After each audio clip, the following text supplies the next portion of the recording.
Good morning, student. Today we are going to start our first lesson, science first lesson, living world and classification of microbes. Okay, listen first, living world and classification of microbes. Okay. What is meant by living world?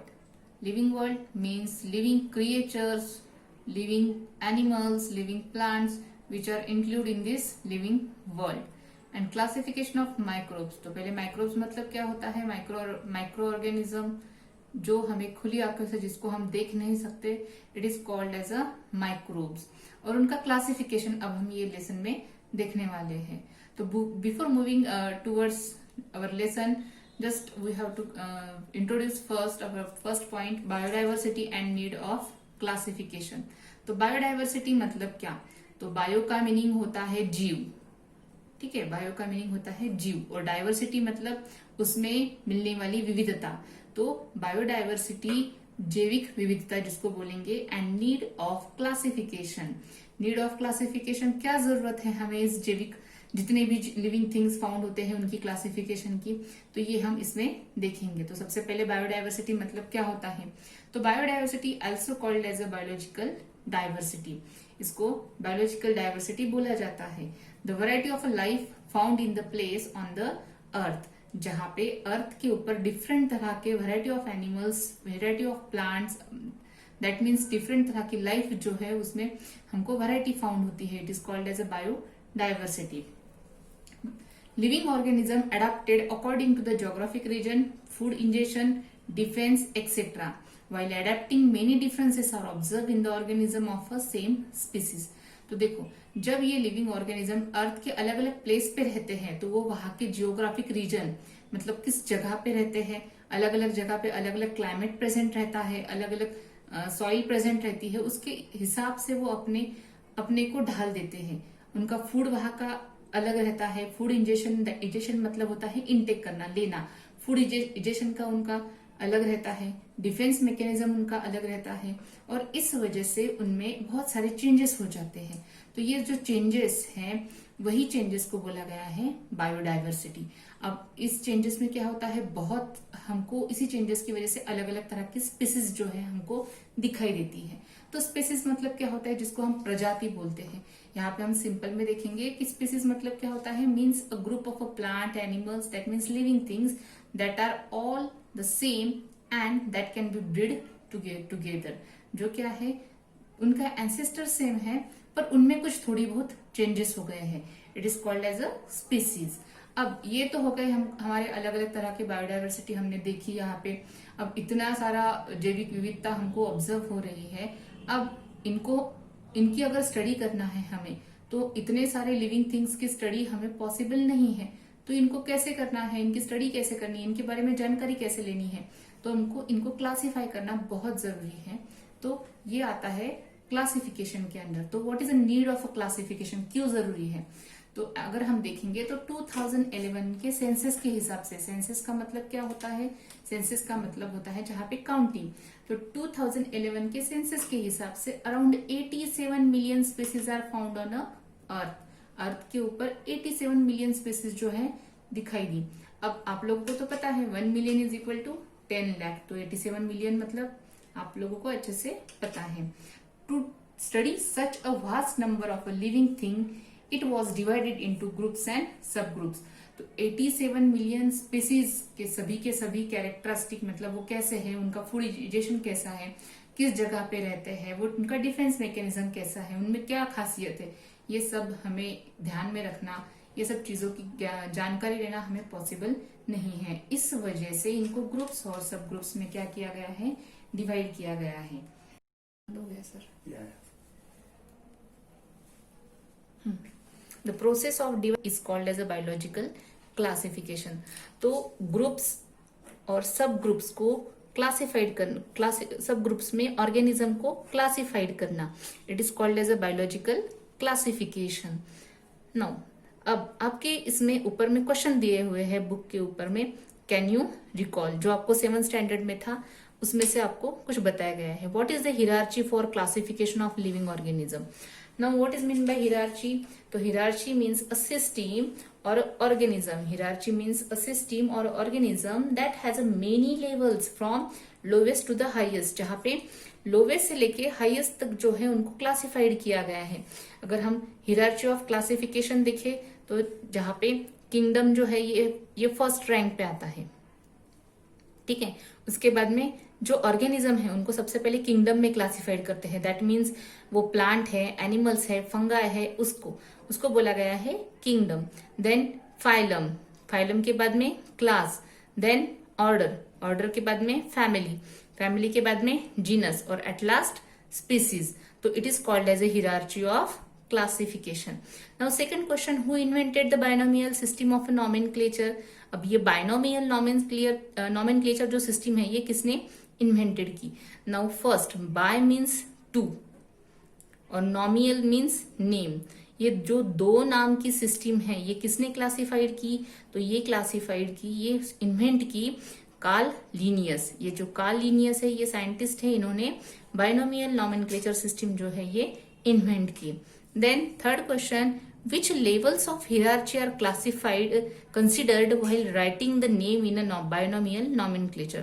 अगर हम binomial nomenclature system के हिसाब से कोई भी organism के नाम हम रखते हैं, बायनोमियल नॉमेनक्लेचर सिस्टम जैसे मैं अभी बताया दो name system, it is also called as a scientific name system. Okay, तो उस हिसाब से कौन सी दो चीजें जो है वो कंसिडर की जाती है. तो according to that, while writing the name in a binomial nomenclature, genus and species are considered. जहां पे जीनस जो हमने यहाँ पे देखा और स्पीसीज, इन दोनों को क्या किया जाता है, कंसिडर किया जाता है.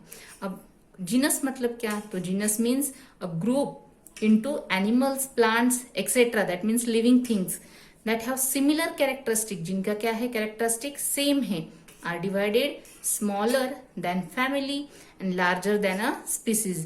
जो क्या है family से small है पर species से कैसा है, बड़ा है. ऐसे इसमें उसको ग्रुप्स में डिवाइड किया गया है जिसको हम क्या बोलेंगे, जीनस.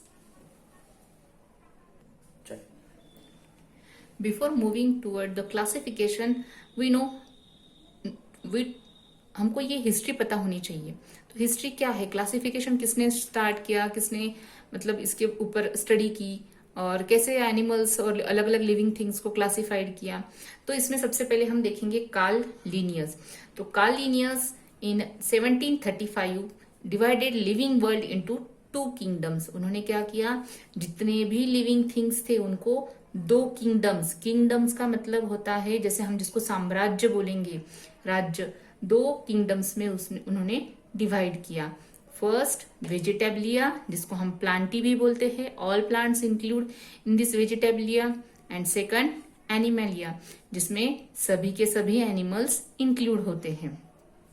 अब ये जो क्लासिफिकेशन है ये कार्ल लीनियस ने किस बेसिस पे किया था, तो ये क्लासिफिकेशन उन्होंने मोड ऑफ न्यूट्रिशन के हिसाब से किया था. मोड ऑफ न्यूट्रिशन मतलब क्या होता है, किस तरह से वो न्यूट्रिशन लेते हैं, प्लांट्स और एनिमल, इन यही दो हिसाब से उन्होंने कंसिडर किया था. That means one autotrophic and second heterotrophic, यही सोच के उन्होंने क्लासिफिकेशन किया था. अब ये जो क्लासिफिकेशन करने के बाद में भी कुछ एनिमल्स और कुछ लिविंग थिंग्स ऐसे हैं जो ना ही ऑटोट्रॉपिक है ना ही वो हेट्रोट्रॉपिक है. तो फिर हेकल ने क्या किया, हेकल जो साइंटिस्ट है जिनका नाम है अर्नस्ट हेकल, ठीक है, तो अर्नस्ट हेकल ने इन 1866 में divided all living world into three kingdoms, protista, plant and animal. अब protista, plant and animal, what is mean by protista, plants और एनिमल. अभी प्रोटिस्टा क्या है, तो प्रोटिस्टा मतलब ऐसे लिविंग थिंग्स जो है यूनिसेलुलर. यूनिसेलुलर मतलब, यूनिसेलुलर का मतलब क्या होता है, uni means one and cellular means cells, जो सिर्फ जिसके पास क्या है, सिंगल सेल है, तो इसको हम बोलेंगे यूनिसेलुलर. तो ये प्रोटिस्टा सिंगल सेल्ड है और प्लांट्स एंड एनिमल, इस हिसाब से उन्होंने क्या किया, पूरे जो लिविंग वर्ल्ड है उनको क्लासिफाइड किया. अब देखो यहाँ पे दिया हुआ है मैंने, protista microscopic unicellular with a well develop nucleus, जिसका न्यूक्लियस कैसा है, वेल डेवलप है. अब ये भी जो उन्होंने क्लासिफिकेशन किया था हेकल ने, वो भी सेटिस्फाइड नहीं था. मतलब बहुत सारे इसमें लिविंग थिंग्स जो है थे जो ऐसे ही छूट गए थे, जिनका इनमें इंक्लूड नहीं किया गया था। तो उसके बाद में चैटन जो है उन्होंने क्या किया, इन 1925 में first characterize the distinction between the prokaryotic and eukaryotic cellular types. तो उन्होंने क्या किया, पूरे लिविंग वर्ल्ड को दो ही इसमें उन्होंने डिवाइड किया। कौन से इसमें, prokaryotic and eukaryotic. Now what is mean bye prokaryotic, what is mean bye eukaryotic.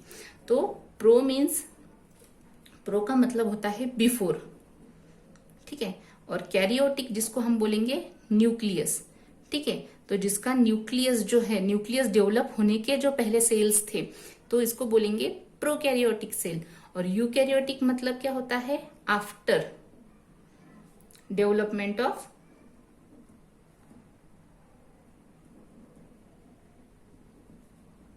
Nucleus. जहां पे न्यूक्लियस जब डेवलप हो गया तो जिस तरह के वहां पे सेल्स थे, जिस तरह के लिविंग थिंग्स थे, तो उसको हम बोलेंगे यूकैरियोटिक। तो प्रोकैरियोटिक एंड यूकैरियोटिक में किसने कैरेक्टराइज किया, चैटन ने। देन उसके बाद में और एक साइंटिस्ट आए, हर्बर्ट कोपलैंड, इन 1938 ही divided living organism into 4 kingdom system. उन्होंने क्या किया, लिविंग ऑर्गेनिज्म को 4 किंगडम सिस्टम में डिवाइड किया। अब वो कौन से थे, first Monera, second protista, third plants, fourth animals. तो मोनेरा, प्रोटिस्टा, प्लांट्स, एनिमल, मैंने आपको अभी बताया। यहाँ पे प्रोटिस्टा का मतलब क्या होता है, जो माइक्रोस्कोपिक है, यूनिसेलुलर है, पर उनका न्यूक्लियस जो है वो कैसा है, वेल डेवलप है। अब ये जो मोनेरा है, इनका न्यूक्लियस जो था ये वेल डेवलप नहीं था। ये जो मोनेरा है, देखो मोनेरा जिसको हम मोस्ट प्रिमेटिव लिविंग थिंग्स जो है बोल सकते हैं, मोस्ट प्रिमेटिव, प्रिमेटिव मतलब सबसे पहले जो लिविंग थिंग्स फाउंड हुए थे वो, ठीक है, are thought to have been the first evolve. ऐसे बोला जाता है कि जब अर्थ फॉर्मेशन हुआ और उसके बाद में जब भी अर्थ के ऊपर लिविंग थिंग्स फॉर्म हुए, तो सबसे पहले फॉर्म क्या हुआ, मोनेरा फॉर्म हुआ, जिसका न्यूक्लियस डेवलप नहीं था, जिसका न्यूक्लियस डेवलप नहीं था। इस वजह से उनको क्या बोला जाता है, मोस्ट प्रिमेटिव लिविंग थिंग्स बोला जाता है। अब ये तो हो गया, मोनेरा हो गया, प्रोटिस्टा हो गया, प्लांट्स हो गया, एनिमल्स हो गया, मतलब यहाँ पे यूनिसेलुलर के बारे में बात की गई, पर इनका न्यूक्लियस जो था ये वेल डेवलप नहीं था। अगेन प्रोटिस्टा भी था, प्रोटिस्टा का ये भी यूनिसेलुलर थे, पर इनका न्यूक्लियस जो था वेल डेवलप था। प्लांट्स जो थे, आप लोगों को पता है plants and animals are multicellular. Multicellular का मतलब होता है, मल्टी मीन्स मोर, जिसमें ज्यादा से ज्यादा सेल्स है। ये दोनों का भी इसमें यूज हुआ। अब इसके अलावा कुछ लिविंग थिंग ऐसे भी थे जो यूनिसेलुलर, मल्टी सेलुलर, इनमें भी इंक्लूड होते थे, दोनों भी उनके के इसमें कैरेक्टरिस्टिक थे, पर फिर भी उनकी जो न्यूट्रिशन था, मोड ऑफ न्यूट्रिशन था, वो डिफरेंट था। तो ये सबके इसमें जो भी डिमेरिट्स थे, मतलब जो भी कुछ ड्रॉबैक्स थे, इसके ऊपर स्टडी करके एट लास्ट में रॉबर्ट हार्डिंग विटेकर ने इन 1969 ही इंट्रोड्यूस अ 5 किंगडम क्लासिफिकेशन। उसने 5 किंगडम क्लासिफिकेशन जो है वो इंट्रोड्यूस किया। अब ये 5 किंगडम क्लासिफिकेशन क्या है मैं बताती हूँ आप लोगों को। तो रॉबर्ट विटेकर ने क्या किया, 5 किंगडम क्लासिफिकेशन जो है उसके अंडर ऑल लिविंग थिंग्स जो है उन्होंने क्लासिफाइड किया। अब वो कौन से थे, तो सबसे पहले लिविंग ऑर्गेनिज्म को 2 मेन हिस्सों में क्लासिफाइड किया गया, prokaryotic and eukaryotic. That means prokaryote और यूकैरियोट। प्रोकैरियोटिक मतलब जैसे मैंने आप लोगों को बताया, जो क्या है, यूनिसेलुलर थे और जिसका न्यूक्लियस वेल डेवलप नहीं था। न्यूक्लियस वेल डेवलप नहीं था, ये ध्यान में रखना है, इंपॉर्टेंट है। देन यूकैरियोटिक, यूकैरियोटिक में again unicellular and multicellular. Eukaryotic मतलब जिसमें न्यूक्लियस क्या है, वेल डेवलप है। उनमें भी अगेन यूनिसेलुलर एंड मल्टीसेलुलर, उसमें भी कुछ यूनिसेलुलर सेल्स है और कुछ मल्टीसेलुलर है। अब हम सबसे पहले अगेन देखेंगे प्रोकैरियोटिक, यूनिसेलुलर। अब इसमें कौन सा किंगडम आता है, किंगडम मोनेरा। किंगडम मोनेरा जो क्या है, प्रोकैरियोटिक में आता है, जिसका न्यूक्लियस जो है वो वेल डेवलप नहीं है। देन यूनिसेलुलर, यूकैरियोटिक में, यूनिसेलुलर में हम देखेंगे किंगडम सेकंड प्रोटिस्टा, जिसका न्यूक्लियस क्या है, वेल डेवलप है। देन अगेन मल्टीसेलुलर, मल्टीसेलुलर मतलब जहां पे बहुत सारे सेल्स प्रेजेंट होते हैं, इसमें आता है kingdom fungi, kingdom Plantae and kingdom animalia. तो ये जो है, ये 5 किंगडम सिस्टम जो है, 5 किंगडम सिस्टम ऑफ क्लासिफिकेशन जो है, ये किसने डेवलप किया, किसने इंट्रोड्यूस किया? तो ये इंट्रोड्यूस किया रॉबर्ट विटेकर ने।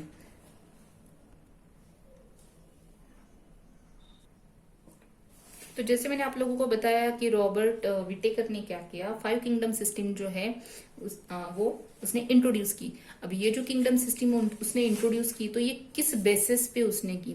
तो कुछ क्राइटेरिया उसने कंसिडर किया होगा, वही क्राइटेरिया अब हम यहाँ पे देखेंगे। Whittaker consider the following criteria for classification. अब ये क्लासिफिकेशन का कौन सा क्राइटेरिया था? तो सबसे पहला था complexity of a cell. Complexity of a cell, cell कितना कॉम्प्लेक्स है, कितना ज्यादा कॉम्प्लिकेटेड है, उस हिसाब से। मतलब क्या है, तो हम देखेंगे इसमें जैसे प्रोकैरियोटिक है या फिर वो यूकैरियोटिक है, ये उसने यहाँ पे देखा। प्रोकैरियोटिक है कि यूकैरियोटिक है। मैं अगेन आपको बताती हूँ, यहाँ पे प्रो का मतलब होता है जहाँ पे बिफोर न्यूक्लियस, मतलब न्यूक्लियस फॉर्म होने के पहले, न्यूक्लियस बनने के पहले, सेल में न्यूक्लियस जो है वो फॉर्म होने के पहले सेल किस तरह की थी, ठीक है। तो उस हिसाब से उसने प्रोकैरियोटिक और यूकैरियोटिक का मतलब होता है जहाँ पे न्यूक्लियस जब डेवलप होता है तो तब सेल किस तरह की थी, उस बेसिस पे उसने जो कॉम्प्लेक्सिटी ऑफ अ सेल है वो उसने उस बेसिस पे डिसाइड किया। देन सेकंड पॉइंट उसने कंसिडर किया complexity of a organism. Organism कितना कॉम्प्लिकेटेड है, मतलब सिंपल में अगर आप लोगों को बता दूं, यूनिसेलुलर है या फिर मल्टी सेलुलर है। यूनिसेलुलर जैसे मैंने आप लोगों को बताया, हैविंग अ सिंगल सेल, जो सिर्फ सिंगल सेल से बना हुआ रहता है, हैविंग अ वन सेल। और मल्टी सेलुलर मतलब क्या होता है, मोर देन वन सेल, जिसको हम क्या बोलेंगे, मल्टी सेलुलर। तो ऑर्गेनिज्म कितना कॉम्प्लिकेटेड है, सिंगल सेल से बना हुआ है या मोर देन सेल्स, 2 सेल से बना हुआ है। तो उस बेसिस पे, दैट मीन्स यूनिसेलुलर और मल्टी सेलुलर, इस बेसिस पे उन्होंने क्या किया, ऑर्गेनिज्म को क्लासिफाइड किया। देन अगेन उसने थर्ड पॉइंट कौन सा कंसिडर किया, उसने थर्ड पॉइंट कंसिडर किया मोड ऑफ न्यूट्रिशन। ये बहुत इंपॉर्टेंट पॉइंट है कि न्यूट्रिशन के बेसिस पे उसने कैसे क्लासिफाइड किया। तो फर्स्ट उसने ये फर्स्ट पॉइंट कौन सा उसने देखा कि वेदर इट इज ऑटोट्रॉपिक, जो ऑर्गेनिज्म है वो ऑटोट्रॉपिक है क्या। ऑटोट्रॉपिक का मीनिंग क्या होता है, which produce its own food, जो अपना खुद का खाना खुद बनाते हैं उसको हम क्या बोलेंगे, ऑटोट्रॉपिक। देन आप लोगों को पता है सेकंड, हेटेरोट्रॉपिक, जिसका मीनिंग क्या होता है, जो दूसरे के ऊपर डिपेंड रहते हैं, उसको हमने बोला है हेटेरोट्रॉपिक। और यहाँ पे और एक न्यू टर्म ऐड हो जाती है, जिसका मीनिंग, जिसको बोला गया है सैप्रोफाइटिक। अभी सैप्रोफाइटिक मतलब क्या होता है, सैप्रोफाइटिक मतलब एब्जॉर्प्शन, ठीक है। एब्जॉर्प्शन का मीनिंग क्या होता है, एब्जॉर्ब करना, जिसमें क्या होता है, डायरेक्टली एनिमल्स क्या करते हैं या फिर लिविंग थिंग्स क्या करते हैं, एब्जॉर्ब करते हैं। ना ही वो खुद का खाना खुद बनाते हैं, ना ही वो दूसरे के ऊपर डिपेंड करते हैं, तो वो क्या करते हैं, एब्जॉर्ब कर लेते हैं अपना फूड, तो जिसको हम बोलेंगे सैप्रोफाइटिक। अभी ऑटोट्रॉपिक का एग्जाम्पल अगर हम दे तो उसमें क्या आएगा, प्लांट्स। और हेटरोट्रॉपिक में हम क्या कंसिडर करेंगे, एनिमल्स। और ये सैप्रोफाइटिक जो है एब्जॉर्प्शन, ये कौन परफॉर्म करता है, तो फंगाई जो है ये परफॉर्म करते हैं। तो ये मोड ऑफ न्यूट्रिशन जो है ये उन्होंने कंसिडर किया, क्राइटेरिया किया, किसने, विटेकर ने, क्लासिफिकेशन के लिए। Then fourth, lifestyle. Lifestyle that means ecological role. उसका इकोलॉजिकल रोल कैसा है, मतलब वेदर वो प्रोड्यूसर है या फिर वो कंज्यूमर है या फिर वो डिकम्पोजर है, ये सभी चीजों को उसने देखा कि प्रोड्यूसर है, कंज्यूमर है कि डिकम्पोजर है। अगर ना मैं आपको यहाँ पे बता दूं, प्रोड्यूसर कौन प्रोड्यूस करता है, प्लांट्स जो है हम उसको क्या बोलेंगे, प्रोड्यूसर। कंज्यूमर हम किसे बोलेंगे, एनिमल्स को, ठीक है। डिकम्पोजर हम किसे बोलेंगे, फंगाई को। तो ये सब चीजें उसने कंसिडर की। तो हमने अब तक यहाँ तक क्या क्या देखा, complexity of a cell structure, complexity of a organism, mode of nutrition, lifestyle. अब फिफ्थ पॉइंट जो है फाइलोजेनेटिक रिलेशनशिप, ये बहुत इंपॉर्टेंट है। फाइलोजेनेटिक रिलेशनशिप मतलब क्या होता है कि किस तरह से उनका इवोल्यूशन हुआ है, उनका इवोल्यूशन कैसे हुआ है, सबसे पहले कौन इवॉल्व हुआ था, कैसे हुआ था, तो ये सब चीजें उसके ऊपर मेन है। जैसे मैंने अभी आपको बताया, अगेन मैं आपको बता दी हूँ, प्रोकैरियोटिक है या फिर यूकैरियोटिक है, प्रोकैरियोटिक है या फिर यूकैरियोटिक है। प्रोकैरियोटिक मतलब जहां पे न्यूक्लियस डेवलप होने के पहले किस तरह के लिविंग थिंग्स फाउंड हुए थे, और यूकैरियोटिक मतलब न्यूक्लियस डेवलप होने के बाद में किस तरह से लिविंग थिंग्स जो है वो फॉर्म हुए थे। तो डायरेक्शन ऑफ इवोल्यूशन के हिसाब से विटेकर ने क्या किया था, क्राइटेरिया उनका कंसिडर करके एनिमल्स, पूरे लिविंग वर्ड्स को उन्होंने क्लासिफाइड किया था। देखो मैं आपको फिर से समझाती हूँ कि विटेकर ने किस तरह के क्राइटेरिया से क्लासिफाइड किया था, वो हम अब एक डायग्रामेटिक रिप्रेजेंटेशन के थ्रू देखेंगे। देखो सबसे पहले अगर मैं बात करूँ तो हमने फर्स्ट पॉइंट कंसिडर किया था complexity of a cell. Cell कितना ज्यादा कॉम्प्लिकेटेड है, कितना ज्यादा कॉम्प्लिकेटेड है। देखो किंगडम मोनेरा उसमें आता है। किंगडम मोनेरा जो प्रोकैरियोटिक है, मतलब जिसका न्यूक्लियस वेल डेवलप नहीं है, दैट मीन्स उसके अंदर सेल ऑर्गेनेल्स नहीं है, सिंपल सेल स्ट्रक्चर है, तो ये आता है किंगडम मोनेरा। तो ये फर्स्ट किंगडम था जो ज्यादा कॉम्प्लेक्स नहीं था। देन उससे इवॉल्व हुआ देन किंगडम प्रोटिस्टा, जो सेकंड किंगडम हमने कंसिडर किया था। ये क्या है, यूनिसेलुलर है, सिंगल सेल तो है पर यूकैरियोटिक है। यूकैरियोटिक मतलब जिसका न्यूक्लियस वेल डेवलप है, और ये किंगडम मोनेरा जो है सेकंड नंबर पे आता है। थर्ड नंबर पे हम देखेंगे कॉम्प्लेक्सिटी ऑफ ऑर्गेनिज्म। कॉम्प्लेक्सिटी कितना ज्यादा कॉम्प्लिकेटेड है, दैट मीन्स मल्टी सेलुलर है और यूकैरियोटिक है, न्यूक्लियस भी डेवलप है और बहुत सारे सेल से बना हुआ है।